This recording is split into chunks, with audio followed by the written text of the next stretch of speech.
ये इसी शाही किले के अंदर शाही बावर्ची खाने के साथ ही दो सेल बने हुए हैं। यहाँ कैदियों को किसी वक्त रखा गया था।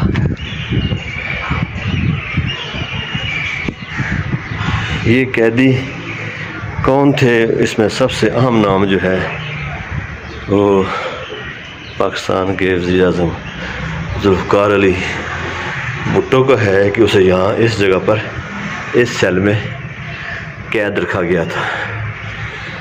आप अंदर देख रहे हैं कि एक सीमेंट के बने हुए चबूतरे पर एक चादर है और कंबल है और साथ टॉयलेट का भी बंदोबस्त था। यहाँ से इसका ताला लगा हुआ है। दोनों जो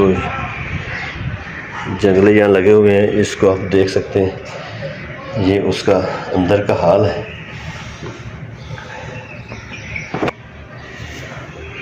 ये टॉयलेट थी, बहुत छोटा सेल था। ये उसकी एक तरह से समझे कि चारपाई थी। पानी के लिए घड़े का इंतज़ाम था। ये एक सेल था।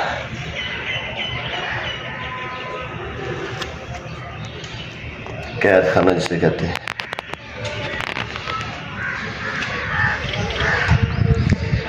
और ये शाही किले का सबसे खौफनाक जगह मानी जाती है।